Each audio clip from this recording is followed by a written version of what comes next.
FusionX.io. We don't make Oracle Cloud. We make exploring, using, deploying, and supporting Oracle Cloud easier, cheaper, and faster. Hi everybody, my name is Scott Walls. For over 25 years, I've deployed ERP applications for some of the world's largest organizations.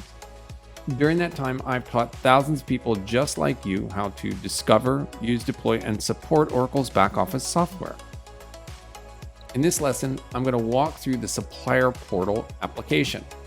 Please note that this lesson is part of the Supplier Portal course found within the procurement functional area under the Discover menus. And it may also exist as well under just the regular Supplier course. Okay, but before we get started, did you know that you could earn free discovery badges for display on your LinkedIn profile just by watching videos like this one? You can. Stay until the end of this video and I'll show you how. Okay, so let's get started. Key topics for this lesson are as follows. First, seated user for this application. Second, navigation for the application. Third, the application homepage. Fourth, application transactions. Fifth and final, the transaction search options, both basic and advanced.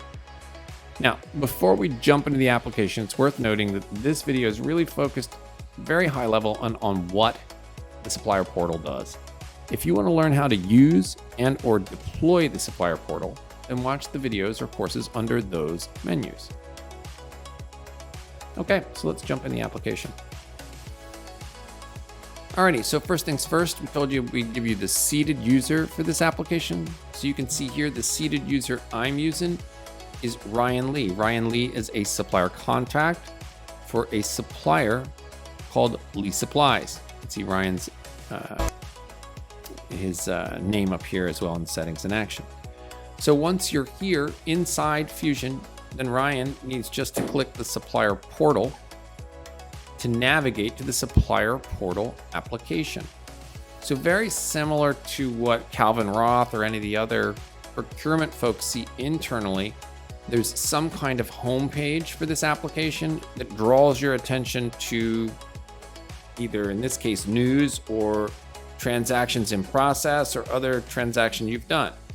Like many of the other infolets within Fusion, they can be reversed to get more detailed information.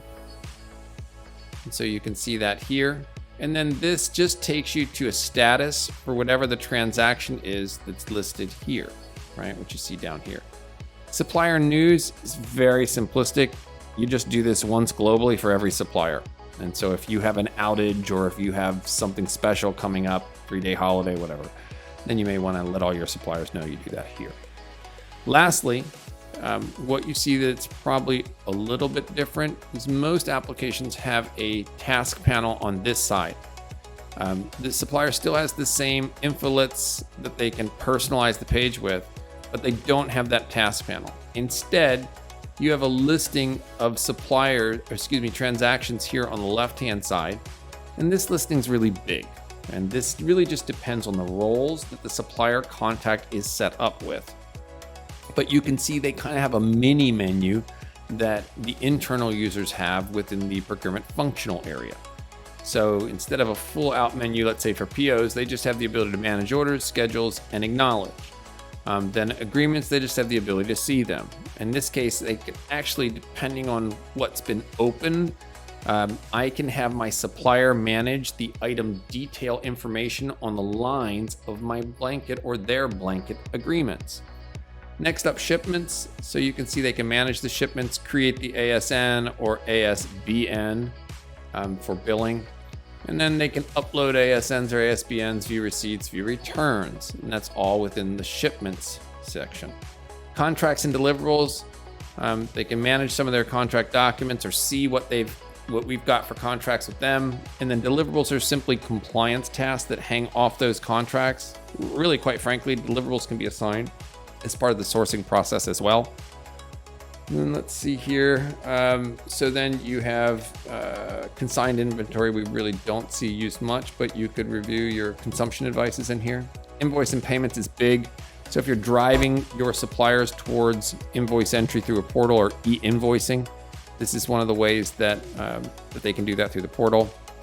And then obviously they have the view ability too. And it's not just there, they have view ability for their other transactions as well. Negotiations, same. They can manage their responses. In fact, if I have an outbound message to a supplier to bid on a negotiation and they click on it, they can come back into this portal and you can see here, like it tells you, hey, these are closing soon. And so there's lots of information, but this is their landing page, if you will, port of entry back into their customer, which is you, procurement's application. So there's a little bit of auctions, qualifications as well, products if they've got them, and then this idea of the managing even their own information at the supplier profile level, which you can see here. These particular supplier profiles will also let you see all of the given contacts for that supplier, and then you could further drill into them to learn more, see more, etc. So that's a little bit of how you can change the supplier contract, the profile information, how the counterparties can perform the reciprocal actions on a transaction, self-service, etc., all through the supplier portal page.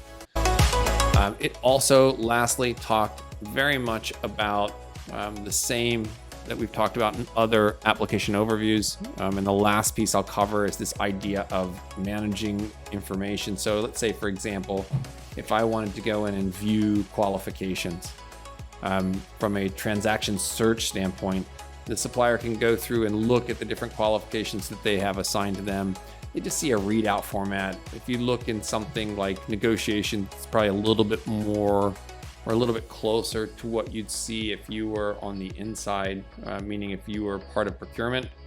Let's see, where's my negotiation so we can look at view active or manage responses. And so these are all the different active negotiations that are out there. And so there's another page called an abstract page. That's if you just want to see any negotiation, or more importantly, if procurement wants to share with the world every negotiation. When you get into me being, or Ryan being in the supplier portal, Ryan sees only the negotiations that are out for his particular business, or that's that company, enterprise. So that's it. And then obviously they can create responses, etc. But this is just the reciprocal page set where the counterparties to all these different transactions can do their activity, but very importantly in self-service. So that's it for the application walkthrough or overview, app walkthrough for Supplier Portal. If you have any questions, reach out to me directly. Thank you for watching, and I hope you've learned something here. Okay, as promised, here are the 5 steps required to earn free badges for your LinkedIn profile in just hours. Step 1, go to www.fusionx.io. Step 2, select one of the free courses under the Discover Oracle Cloud Applications menu. Step 3, watch all the lessons or videos within that course. Step 4, only when you've completed all the lessons, email a badge request to badges@fusionx.io. Make sure to include the username, the course you took, and your LinkedIn profile ID. And then step 5, sit back and relax while we add a badge to your LinkedIn profile. That's it, voila! Now you can watch those free badges drive colleague, recruiter, and employer traffic to your LinkedIn profile.